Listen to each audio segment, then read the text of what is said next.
अनुराग तिवारी जी, लखनऊ से। राधे राधे महाराज जी, आपके चरणों में कोटि कोटि प्रणाम।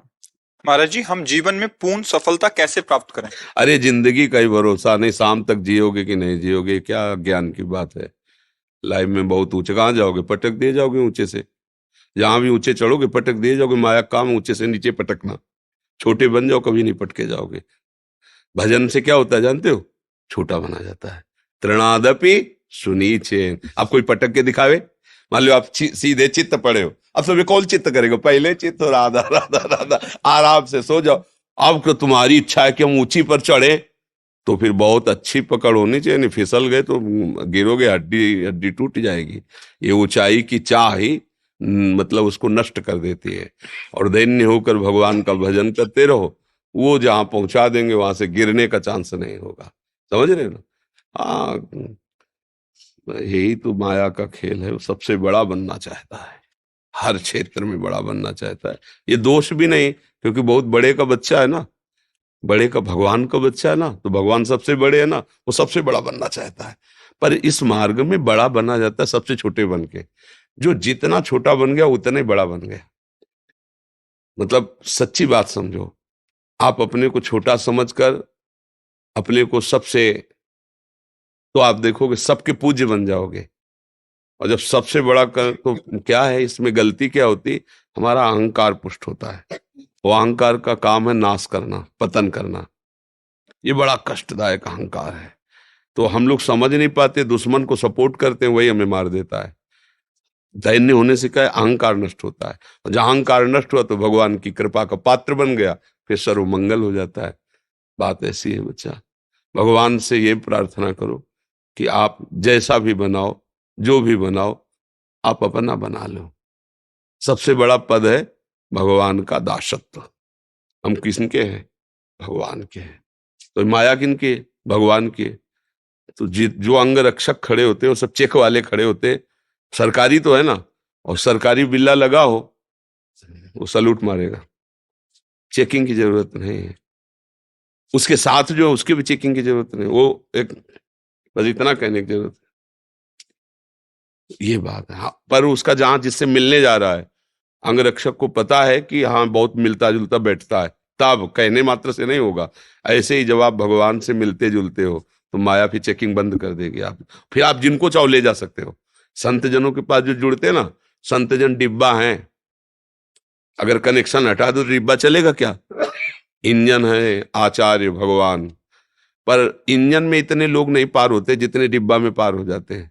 इंजन में दो चार लोग बैठते होंगे और डिब्बा में सैकड़ों बैठते हैं, और पावर डिब्बा में बिल्कुल कुछ नहीं है। अगर कनेक्शन इंजन से कर तो वही खड़ा रहेगा, नहीं खड़ा रहे। लेकिन इंजन से ज्यादा लोगों को वो यात्रा तय कराता है डिब्बा। और डिब्बा का प्रधान कार्य क्या होता है? इंजन से कनेक्शन बनाए रखना। इंजन है भगवान और हम सब है डिब्बा, है ना। और जब उनसे कनेक्शन है तो पार हो गए। अगर उनसे कनेक्शन नहीं तो वहीं खड़े रहोगे, जहां से कनेक्शन हटा वहीं खड़े हो। तो अब हम लोग लौकिक उन्नति की तरफ दृष्टि रखते हैं। तो लौकिक उन्नति का परिणाम अंतिम बताओ।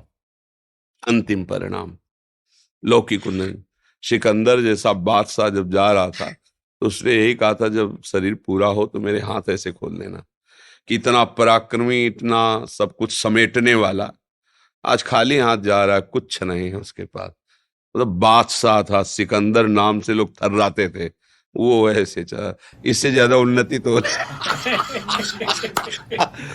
रावण जब चलता था ना तो धरती कांपती थी। चलत दसानल डोलत अवली। और उसकी खोपड़ियों में जैसे फुटबॉल में लात मारा जाता ना, बंदर ऐसे लात मारते थे। तब मंदोदरी जी ने कहा, राम विमुख अस हाल तुम्हारा, रहा न कोकुल रोवन। तेरी छाती पे बैठ के आंसू गिराने वाला नहीं रह गया कोई। क्यों ऐसा हाल तेरा? इसलिए हुआ कि तू भगवान से विमुख था।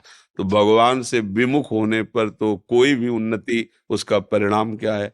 अगर हम भगवान के हैं तो हमारी बहुत बड़ी उन्नति क्या है? ये जीवन जैसे बने वैसे कटेगा, लेकिन अंत में हम भगवान के पास जाएंगे, अपने प्रभु से मिलेंगे, हमारा जन्म मरण छूट जाएगा, सदा सदा के लिए परमानंद में।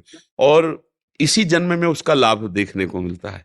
एक बेपरवाही आती है, एक मस्ती आती है, एक भरोसा होता है। बहुत बड़े भगवान हमारे साथ है ना, उनका हम नाम जप करते हैं, उनके भरोसे पे हैं। और आज तक भगवान ने कभी किसी का भरोसा नहीं तोड़ा। आश्चर्य में उसके जीवन में घटनाएं घटने लगती जो भगवान का भरोसा कर लेता है। एक बार भाई जी महाराज गीता वाटिका में थे, तो तत्काल एक तार आया, गांधी जी के परिकर के, उनके भतीजे आज सब वो गोरखपुर से निकल रहे थे, वो भूखे थे। तो उन्होंने भाई जी को तार से सूचना दी कि कुछ ही समय में हम स्टेशन पर पहुंचने वाले हैं, यदि हमारी भोजन व्यवस्था हो जाए तो हम मतलब अच्छा हो। भाई जी के पास तार पर भाई जी ने कहा कि 2500 लोगों का भोजन तत्काल, और भाई जी बड़े अकिंचन भाव से रहते थे, कैसे हो सकता, मतलब कैसे हो सकता है, तुरंत कोई ऐसा तो नहीं जादू करे। तो उनका जिनके भरोसे उन्होंने तार भेजा वही व्यवस्था करेंगे। चर्चा हो रही थी कि एक खड़खड़ा में सब बड़े बड़े पात्रों में खीर पुआ और सब लदा हुआ आया। बोले भाई जी, किसी का नाम लिया सेठ का, उनके आज संत सेवा थी तो उनका पहले गीता वाटिका भेजो। तो पहले पहले ये सब आया है। बोले कितने आदमियों का है? बोले कि लगभग 50 आदमियों का है। बोले यही खड़खड़ ले चलो, स्टेशन ले चलो। वो उतरे बाद में भोजल वहां पहले पहुंच गया। ये क्या है? भगवान का भरोसा। उधर से मांग आ रही हो, इधर से वो भेज रहे हैं, अपने निमित्त मात्र हैं। अगर अपने ऊपर भार लेंगे तो चिंतित ही रहेंगे, और उनके ऊपर भार दे देंगे तो योगक्षेमम वहां में हम वो वहन कर लेते हैं। इसलिए मुझे लगता है कि उन्नति इसी में है कि हम भगवान के चरणों का आश्रय लेकर उनके भरोसे से होकर जो भी कार्य करें, पढ़ाई लिखाई नौकरी व्यापार, उसमें अगर हम सफल होते हैं तो श्री जी की जय हो, और उसमें हम फेल हो जाते हैं तो श्री जी की जो कोई मंगल विधान होगा प्रभु का, ऐसी भावना से भक्त चलता है, वो विजय को ही प्राप्त होता है, परिणाम उसका विजय ही होती है। जैसे महाभारत में देखो, कौरवों का नक्शा है और बन बन भटकना पड़ रहा है इन महारथियों को। 12 वर्ष का वनवास, 1 वर्ष का अज्ञातवास, क्या क्या कष्ट सह रहे हैं। तो धर्म में चलने वाले को थोड़ा कष्ट तो, लेकिन सिंहासन आरूढ़ कौन हुआ अंत में? महाराज युधिष्ठिर, धर्मराज युधिष्ठिर हुए और कौरवों का वंश विनाश हो गया। तो अगर हम धर्म से चले तो वास्तविक उन्नति मिलेगी। थोड़ा कष्ट तो हो सकता है, वो भी हमारे पाप हैं, उनका नाश हो रहा है इसलिए। ऐसा नहीं कि भगवान दे रहे हैं, नहीं नहीं नहीं, वो हमारे पूर्व के किए हुए पाप है, उनका क्षय हो जाएगा तो हमारे जो वर्तमान के पुण्य हैं, सुकृत हैं, वो हमें मंगलमय कर देंगे। तो इसलिए बच्चा, उन्नति तो भगवान के चरणों में समर्पित होने पर है। हमारी दृष्टि में लौकिक उन्नति कोई उन्नति नहीं है। यदि भगवान से सत्यता में हमारा जुड़ाव हो गया है तो कोई जाने न जाने, विश्वात्मा भगवान तो जान रहे हैं ना। अगर भगवान से संबंध नहीं, संसार सब जान रहा है, तो इसकी ऐसी दशा है, ये 1 मिनट सिंहासन में रख के आपको पूजेगा, दूसरे मिनट नाली में फेंक देगा। संसार का स्वरूप है? उसकी तो दृष्टि है नहीं, वो जैसा सुनता है, जैसा देखता है, वैसे ही करता है। तो वास्तविक है कि हम भगवान की शरण में वो उन्नति जब देंगे वो स्थायी होगी। तो हमें लगता है भगवान का भजन ही सबसे बड़ी उन्नति है।